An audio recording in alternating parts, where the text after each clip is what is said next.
Hello, everyone. I am Coach Joe Peoples. I am here today with Coach Tyler. This is my new channel, Awesome Active Coaches, where I interview new coaches and seasoned coaches from all around the world. So if you like this video, please like, subscribe, share. And if you want to be on, just let me know and we'll be in touch. So with that, Tyler, thank you for your time. Thank you for being here today. Why don't you just tell us a little bit about yourself and how you got into coaching? Okay. First of all, Joseph, thanks for having me. And I appreciate being here with you and the opportunity to talk with you and your audience. And hopefully, they can receive some beneficial things out of our conversation here today. Yeah, absolutely. Yeah. So, um, yeah, I'm Tyler Nouwens, and I live on the west coast of British Columbia in a little town called Powell River, and it's about 5 hours north of Vancouver, British Columbia, and it's really only accessible by ferry boats. So yeah, it's a pretty special place, and I've got a wife and a teenage son who's 14 and a teenage daughter who's 16. Nice. Well, thank you for sharing that with us. That sounds pretty amazing. Hope I get to Yeah, visit there sometime. That sounds really cool. yeah, Yeah. yeah, we like it. Yeah. So, how long have you been in the coaching field? Well, it's something that I remember when I first wanted to be a coach, and it was around the time of my 23rd birthday. And I was sitting outside of a very special building that I had first visited as a child. And I was there to do learn meditation and yoga, and it was up in upstate New York.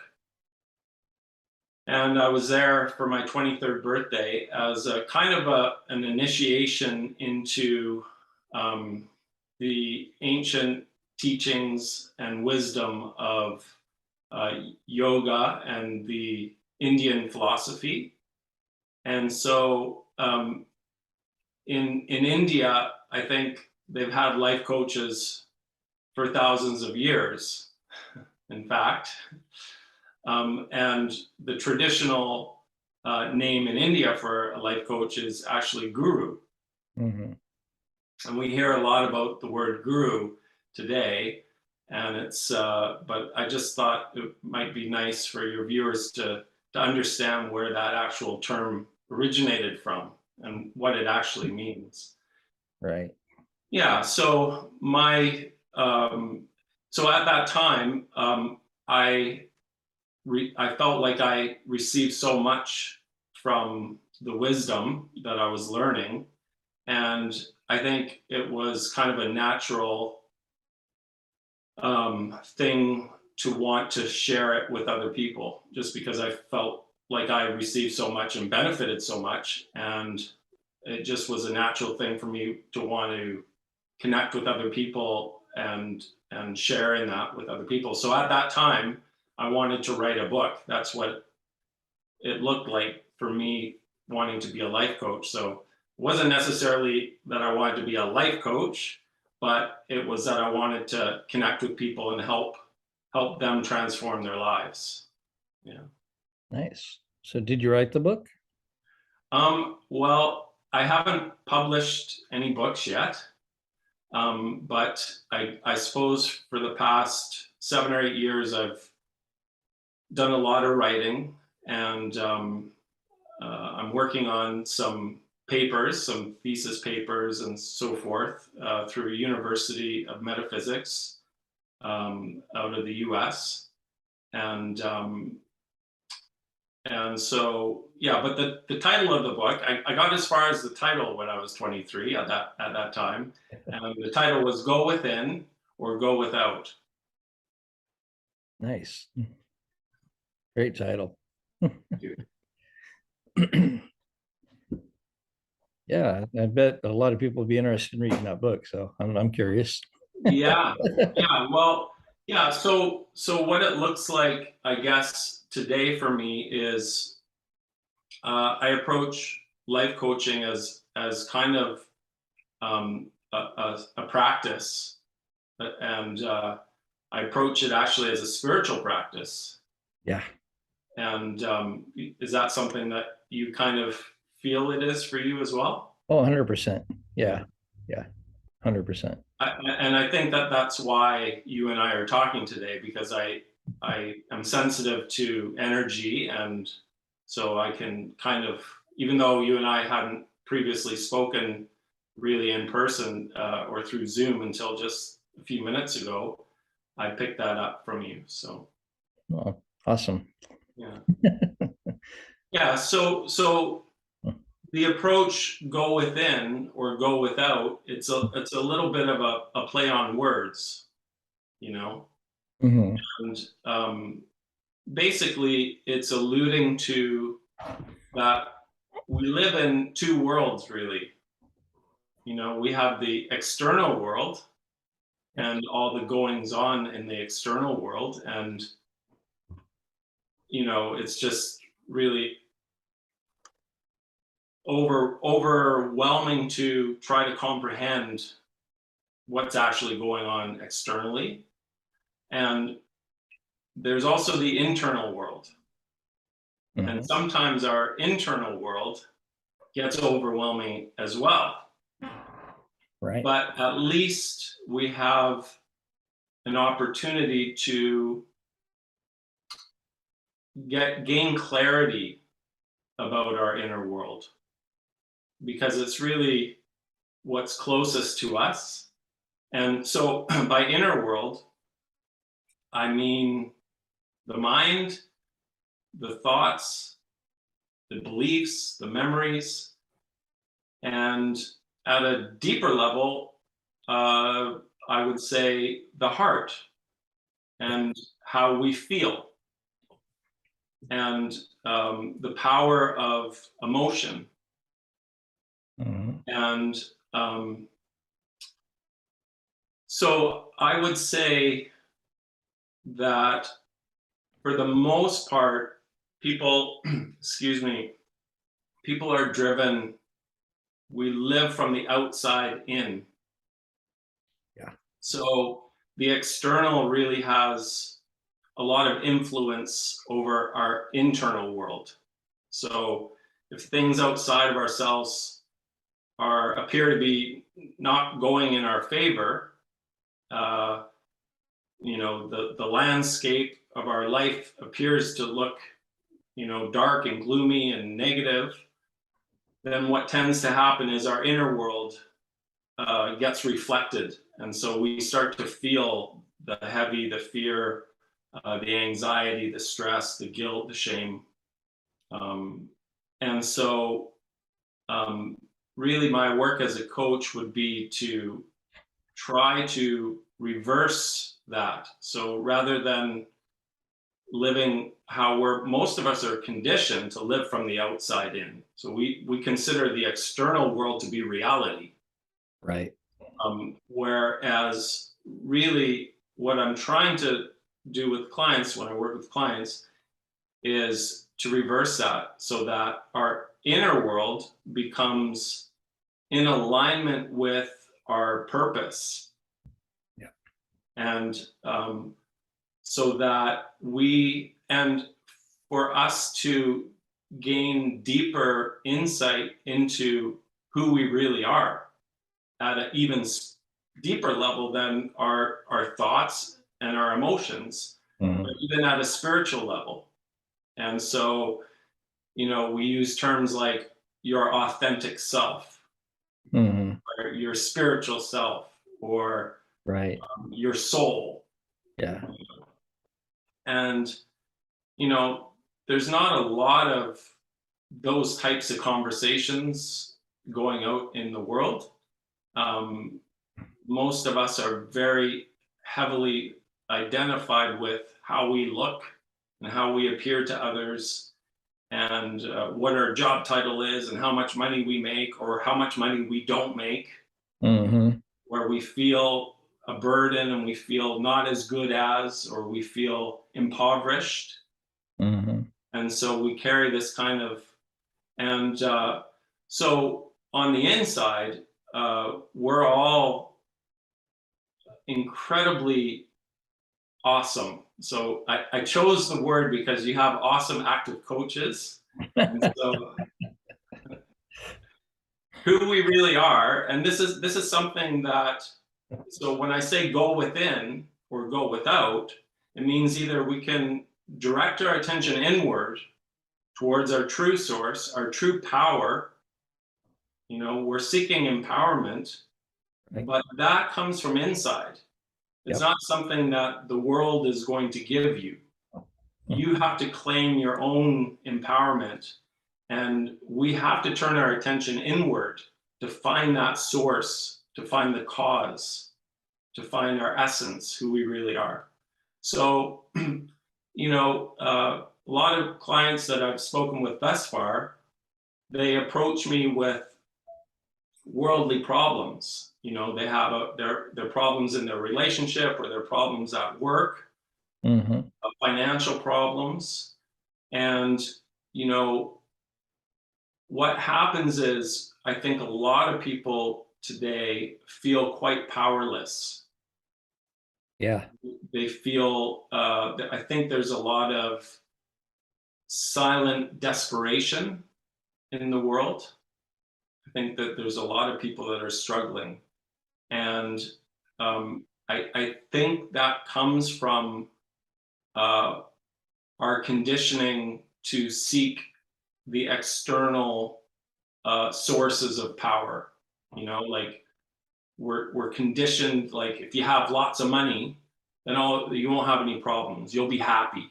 Or if you Right. have status and power or authority, then you'll be fulfilled.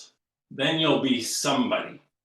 And so that is kind of going without. And what I'm trying to do is say, go within and find out the somebody, the awesome somebody that you already are right now, not based on the past or not based on your title or not based on your balance, your bank balance, not based on how you appear, but something deeper and more of you. So I don't know if this makes sense. Does this Yeah. resonate with you? Does this make sense to you? No, absolutely. I mean, there's so many people out there who are looking for inner peace externally. It's like you're never going to Mhm. find your inner peace looking outside of yourself. You got to look inside of yourself, heal whatever emotional wounds you have, or heal whatever trauma you have, or whatever Yeah, it is you want to call it. People talk about, I want so much money. Well, fine, get rich, go for it. But is that yeah, going to define and magnify who you are? Is that's it right. I mean, and if so, who are you? You Yeah. need to find out who you are first, right? And how Mhm. is this going to affect your life? I believe in giving more than I have, so I will give something when I don't even have it to give, Right. and then I find out that comes back to me in Absolutely. pounds. Um, Yeah. why? Well, that's who I am. Right? That's what I do. Yeah. I connect with that and I resonate with that. If someone says, "Hey, I'm cold," and they don't have a jacket, and I got one here, I'll get Yeah. another one. Or Yeah. somebody will give me one.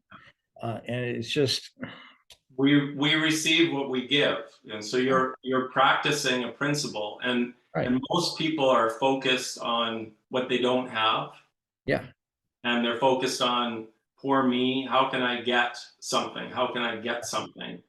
And the way out of that is to focus on how can I give something? How can I give something? 100%.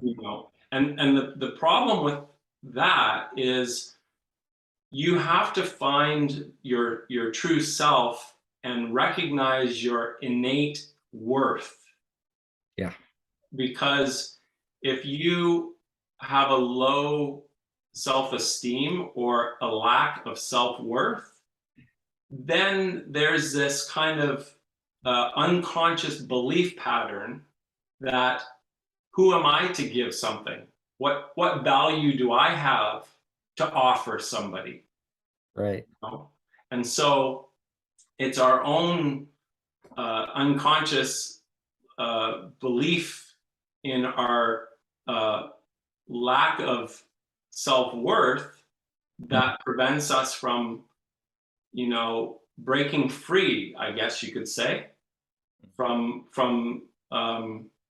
out of our current situation that we have a difficult time accepting, Yeah.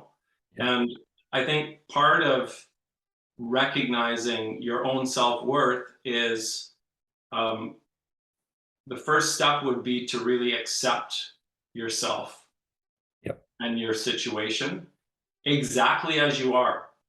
Mhm. Like, like all your bad habits, all your warts, all the things that you don't want other people to know about,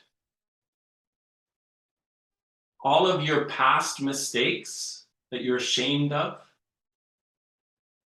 You have to forgive yourself and accept yourself and love yourself, Mhm. all of it. Yep. And that's a practice. That's something every single one of us can do. And the way that it happened for me was gradually over time, Yeah. you know, and Mm. stuff still triggers, stuff still comes up, and really it takes the form of kind of an intense emotion Mhm. comes up, and the emotion could be anything. It could be positive, it could be negative, and when there's an intense emotion, it becomes a bit overwhelming, Mhm. you know?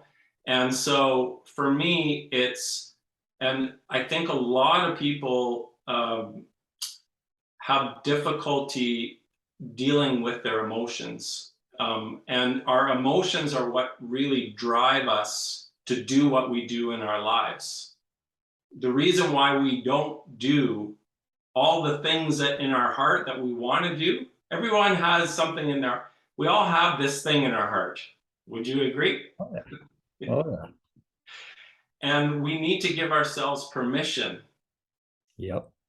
to follow your heart and to listen to your heart and abide in your heart, and to make our hearts the authority.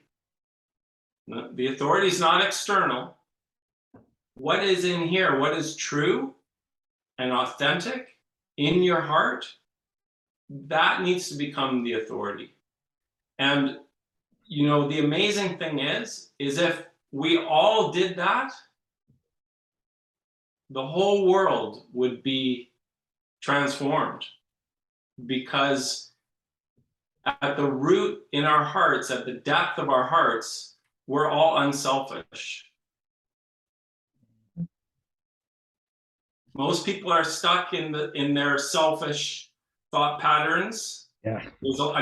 There's a lot of selfish people. Don't get me wrong. I'm not ignorant of the predominant selfishness that rules the world, Right. the ego that's being driven for more, more, more. I'm not ignorant to that. Right. But if we can give up our attachment to the external compulsion for more, more, more, because it's never enough. Right. It's never ending. And so the reason why all the resources of the world are being stripped away, and there's war, and all of the horrific problems of the world are all driven out of fear and selfishness Yeah. and ignorance and ego. Yep. So the inner work is to go find that source within you that's beyond fear, that's beyond ego, that's beyond selfishness, that's beyond ignorance. And that is shining. It's a shining jewel in everyone's heart. And it's there. And the problem is that we don't recognize it. We don't know how to find it. And I'm really pleased that meditation has become as popular as it is. Yeah. The people that I've coached so far, either they meditate or they want to meditate, or they know they should be meditating. Mm. And it's really hard. Like, it's really hard. Like, when I established my practice of meditation, I mean, I was first introduced to it as a child. I had profound experiences as a child, just through meditation and chanting. And that's what drew me towards seeking to find out more, because what I experienced as a child was so out of the norm. And yet it just seemed natural. Like, I had visions, and I saw blue electricity coming out of the wall socket, just before I fell asleep. And so these experiences are kind of what, so the word for that is kind of an awakening. Mhm. There was a spiritual awakening. And in the Indian tradition, there's a word called kundalini, which I don't know if you've ever heard of that word or not. Yeah. Okay. So you can see it in the caduceus, the medical, where they have the serpent going around 3 times, the staff. Yeah, so that is kundalini, actually. Okay. Yeah. So, and that's where the true healing comes from, because it's the awakening of your inner power and energy, and it has its own innate intelligence, and so it knows how to go and heal you from within. So this is all stuff that I've learned over the past 40 years or whatever. Yeah. Oh, really cool. Thank you for sharing all that. Thanks, Joseph. Yeah, it's great to be here. A lot. I love it though. It's great. Cool. I love your backdrop. Oh, thanks. I actually made that on Canva. Yeah, it looks really good. So Thank what do? You just blank out your background? Like, you become transparent, and then you can just put any background in you want? So if you go onto Canva, it gives you like all these different options, or you have like a blank space that you can just do your own thing with. And Right. so I just went in there and said, how do I want to design this? So I put in a black background, and then I added in all the captions and whatnot. And so in Zoom, you just make your background blank or whatever, and then you put in your own background? Oh no, you go to the where it says stop video, the camera, Okay. and then it'll say choose virtual background. Right. So what I did was I saved it as a photo, Okay. and then I just, you know, went and to over here where it says stop video, choose my background. Then once Right. there's a section you can click to access your photos to upload the background. Cool. Yeah. Yeah, I actually painted my wall blue. Oh, nice. Yeah. Yeah, I've got wooden paneling behind me, but I don't like the looks. Okay. Yeah. No, I like the design. I'm actually a designer. So Oh, prior nice. to me uh, embracing my kind of my lifelong passion to, you know, share what I've received through life coaching or through written material, or however I can connect with people. Right. Um, I began doing commercial graphic design, graphic art with my dad. He's a like just an amazing talent. He's from the old school advertising agency industry, and Okay. in my early 20s, I became his, and so it would be 94. I became his hands on the computer, because in everything used to be drawn out by hand, like all the layouts, and so he wasn't able to kind of make the jump from the old way to learning the computer back in the mid 90s. Right. It was something that I did. So I worked with him for about 8 years, and I learned the business and learned design and learned production, and website work started coming then, and so a lot has changed. So that was basically 26 years ago. So Okay. I still have some client work where I do graphic communications and marketing. So that's another thing that I can offer clients is with branding and marketing and doing layouts, all kind of email marketing, landing pages, and all that kind of stuff. Nice. But my focus is really to do this life coaching work and helping people get in alignment with their hearts, really. Yeah. What's here, and there's so much noise in the world. There's so much external noise that is constantly drawing our attention. All these fires. We got all these fires that we got to constantly put out just to kind of stay afloat in this world, and all these pressures and stresses. And so it's so easy to lose connection with what is most important in our lives. And so that's kind of the coaching work that I'm passionate about, is really supporting my clients to look within themselves and to get in alignment with their true purpose, I call it their ultimate purpose. And then, act accordingly, make some progress towards implementing and forming your lifestyle, your routine, based on what your goals are at a real deep level. Yeah. Yeah. So for those of you that are wondering, you might see neurotransformational life coach or wonder what Tyler's talking about. If you're new here, we're basically deep dive coaches. We do the deep inner work. Right. So we help you realize what your purpose is, everything Tyler's talking about. Yeah. And that could be centered around PTSD, depression, right, goals in your relationship or in your profession, whatever it is. Yeah. But it's a deeper level. It's not just the generic, I don't want to say generic because that sounds bad, but it's more than just, okay, let's do the first logical step and then go from there. It's more than that. That's included, but there's a lot more than that, where you connect on a spiritual level, on a personal level.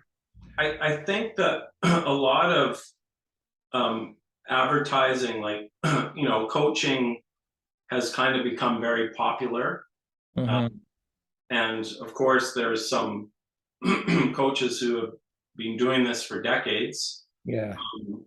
But a lot of what drives the whole industry is results. It's results coaching.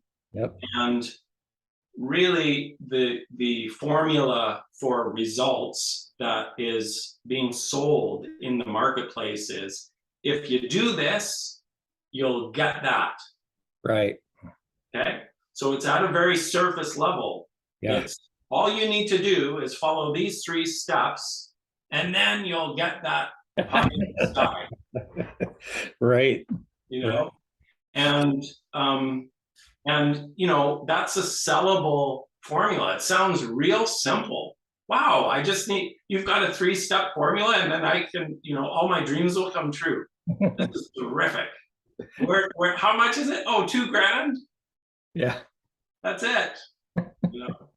So what we're talking about here is the thoughts that determine your actions, and your actions determine the results or the effect. Right. And why do we think the way we do? How come, and so when you meditate, all of a sudden, you basically, the first step is to still the body. So we're not doing anything. Meditation is more of an undoing. Yeah. The first thing you do is you still the body. The next thing you do is you turn your senses inward. So you stop looking outside. You stop listening to all the distracting sounds. You turn your phone off. You sit still, you get comfortable. Yep. You shut your eyes, you stop looking outward. The body just relaxes and you just get connected with your breath, become aware of your breath. And people think it's a common knowledge that meditation, the purpose is to still the mind. So when you still the body and you turn the senses inward, then you're faced with your mind. Mhm. And I don't know, have you ever practiced meditation? Yeah. Yeah. So when you meditate, do you all of a sudden become aware of the busyness of your mind? Oh, so much so. But it used to be this very overwhelming thing, and then it became this shift where it was just so calming because I learned to just like shut up and listen and accept. Right. And it was just such an amazing. I still get goosebumps when I talk about it because Awesome. it's just this thing of like, you know, Yeah. you just everything just changes. Your whole body feels lighter, even though it's the same weight. Right. It's just I mean, transformational experience is the only way I know how to label it, Yeah. because I can't think of any other different way. But the more you do that, the more things change around you. Things Right. to upset you don't upset you anymore. Right. Things used to stress you out. You're like, whatever. It's just a whole different mindset. Yeah. You know? Yeah. Yeah. That's beautiful. It's a beautiful way to put it. And you know, the mind is so active, and you could say the mind has a mind of its own. Yeah. You know, Yeah. and I think most people think that they're the ones in charge of their thoughts, that they're the ones doing the thinking.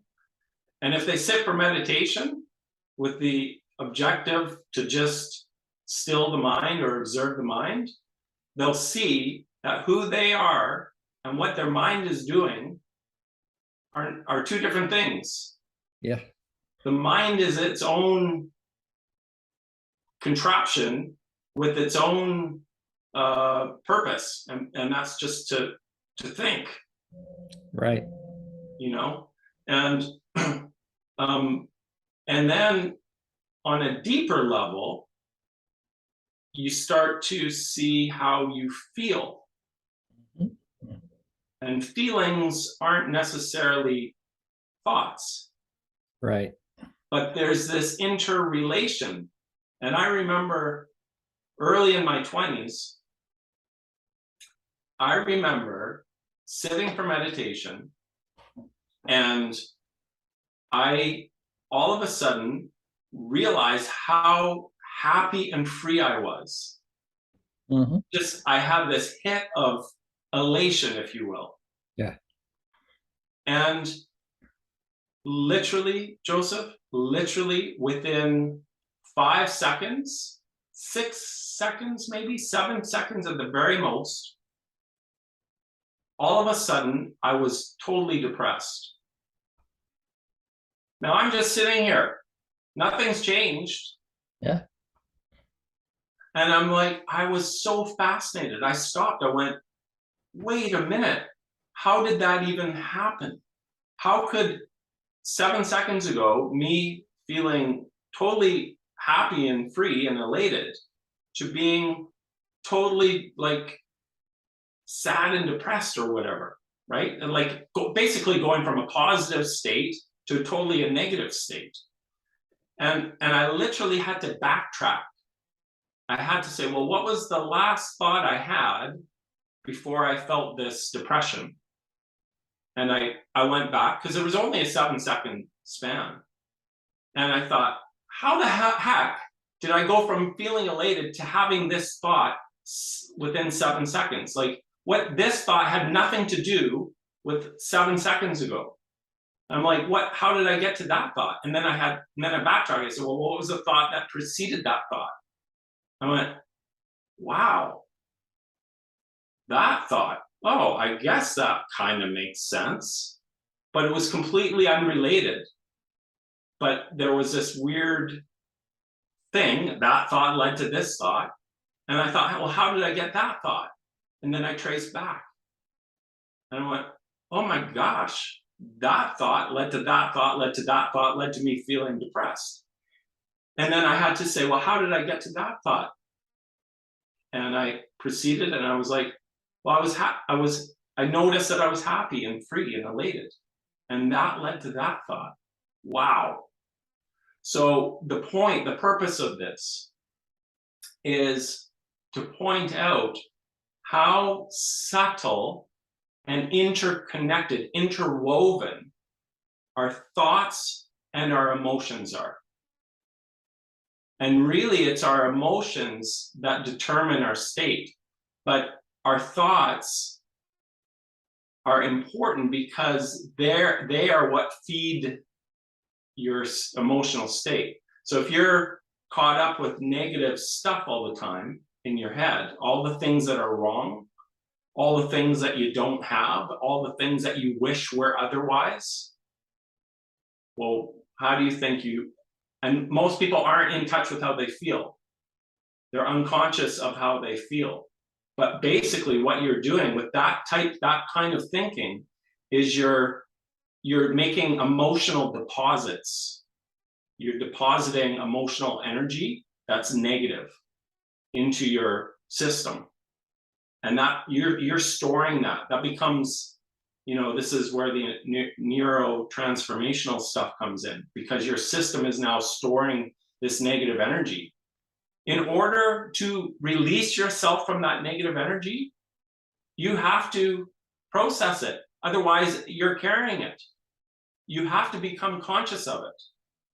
So the best way to release all your negativity is actually to become aware of it.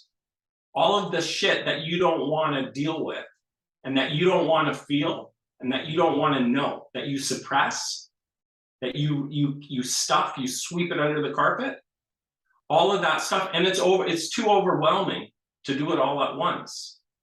You have to just do a little bit at a time, a little bit at a time, a little bit at a time, a little bit at a time. Oh, there's more. It's what I call you're doing the inner work, And again, it's with understanding that it's okay. All of that stuff that you don't want to know, it's okay to be conscious of it. It's okay to forgive yourself for it. It's okay to let that stuff go. You don't have to carry it around with you as a burden throughout the rest of your life and bring it with you to your deathbed. Like a lot of people at their end of their lives, I've studied this. I've heard from people that work with the dying. But basically, they say everybody has all their baggage that they bring with them to their deathbed. And I'm a firm. I don't like to use the word believer, because for me, believing means that you don't know. It's something you have to believe in. You're not sure. You don't have the first-hand experience. That's just a little nuance. It's my own stuff. Never mind. But I'm a firm believer that we need to let go of our baggage while we're on this earth. We need to process all our stuff before it's time to leave, because we want to travel light into the next, whatever that is, whatever the next step is. We don't want to bring all of that stuff with us.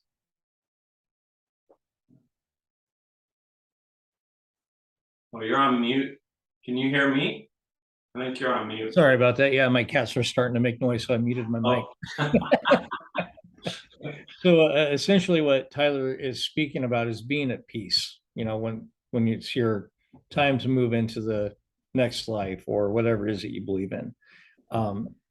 Being at peace with yourself and your surroundings. I actually saw my great grandmother pass, and I was raised in a Christian home, so she was Pentecostal Christian. Yeah. And she was 96 when she Wow. passed. And the way that she went out, it was our family members around her bed. Yeah. She said, the way I want to go out is singing. And so she started singing Amazing Grace, and we all just joined in with her. Wow. And it was, if there could ever be a description of a beautiful passing, Yeah. that would be it. And it was just I'll just never forget the room or Yeah. the feeling in that. It was just amazing, Wow. indescribable, Yeah. really. Yeah. And so she was at peace with everything. And she had some Yeah. hard times in life. She had an abusive alcoholic Right. husband, Right. and things like that, who passed on early. She lost children before she passed. And so to see this woman just go so graciously and so lovingly and to pass on love to her family in that moment was just, it just showed so much strength, and love and compassion. I mean, that's her legacy to me. Yeah. It's just an amazing experience. So Yeah. I was just saying it's just such a gift.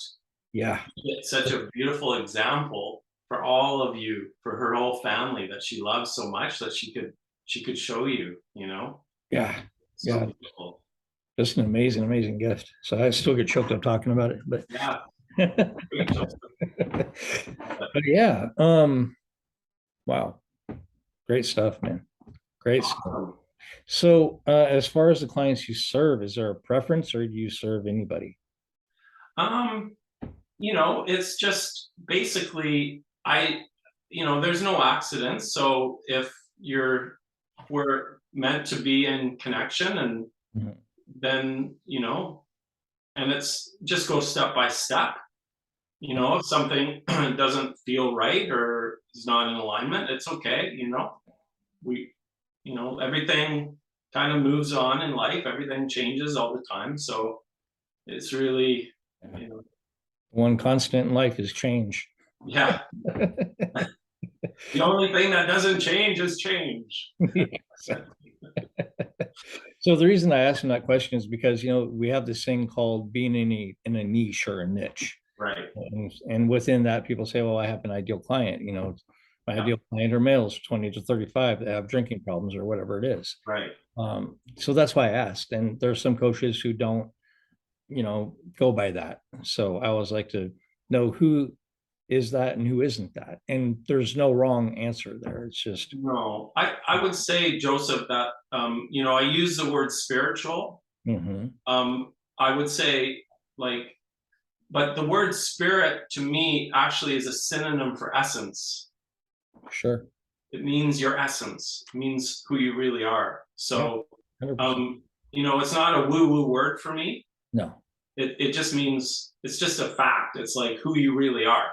Yeah. And so I think that every human being is longing and seeking to know who they really are, because who they really are is incredibly profound and great and awesome. Yeah.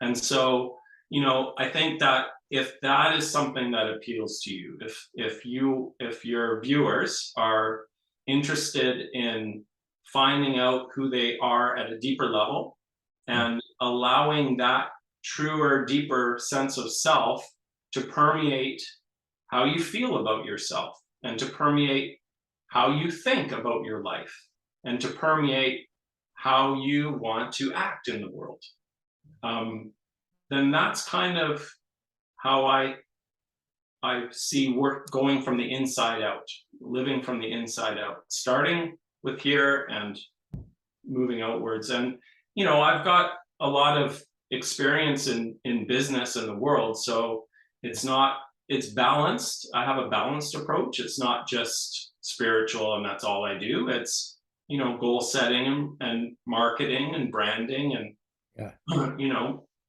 uh, exercise. I mean, Yeah. yeah. So it's just, I don't know. Does that answer the question? Yeah. Yeah. Yeah. You're wide open to the people you align with, Right. no matter gender or whatever. There's really no preference as long as you're in alignment. And I think that's wonderful. I think more coaches need to be like that. Right. I Well, like, that's not what we're taught, though. You know. Yeah, We're taught to get super niche and narrow. right. And the And reason that that's taught is because, the godfather of coaching or whatever, Tony Robbins, right? right, Started out with one thing and then he built into multiple things from there. So sure. I think the teaching around that is so we don't get overwhelmed and then just burn out and crash. So, but I You think, know, go ahead. I was just going to say it's interesting because I think part of it too, one of the things like becoming a life coach is, there's so many different areas that, people might need some support in. Right. So as a life coach, especially starting out, it can feel overwhelming to potentially, be presented with clients that have all such a diverse range of things that they need help with, support with, that it's overwhelming for the coach. Like, who am I to support in all these areas? Like, I can't do all that. So, well, what can you do? What are you comfortable in? Yeah. What is your area that you're most familiar with, that you have experience in? Yeah. And that is kind of your niche. And I think that part of the reason why I'm a little bit more open is partly, I just turned 50. So I have some experience now. I mean, it's something that I've wanted to do for almost 30 years, but I'd be a much different coach 30 years ago than I am today, because I have a lot of experience.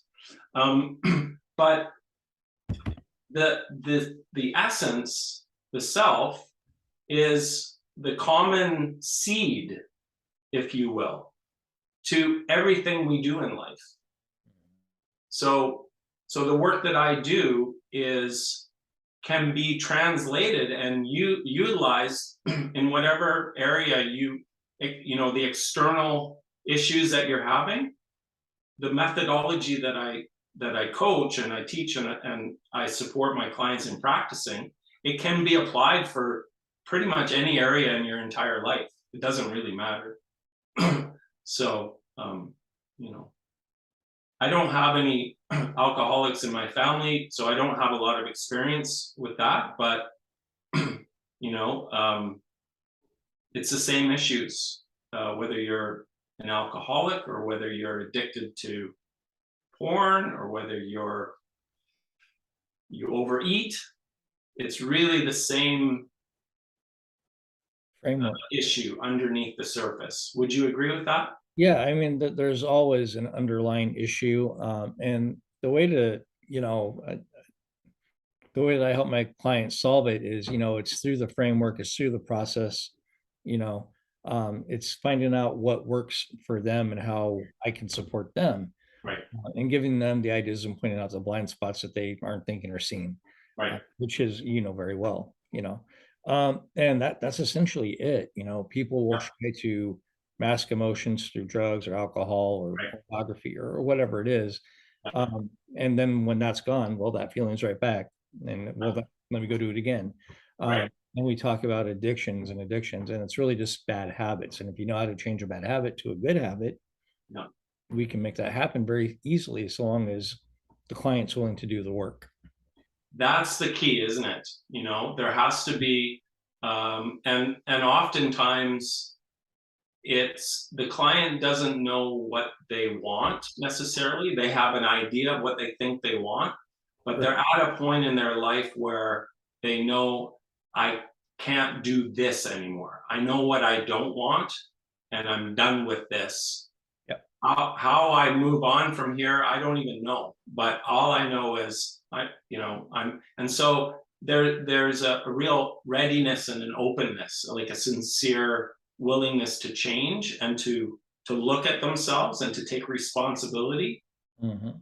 for their own life and their own situation, and that's really important. That I'm just touching on that, they're what you said, they're willing to do the work.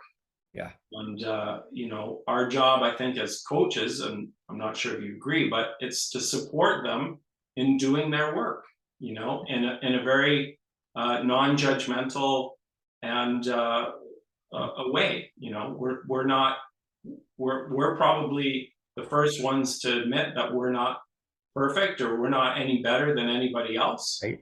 you know.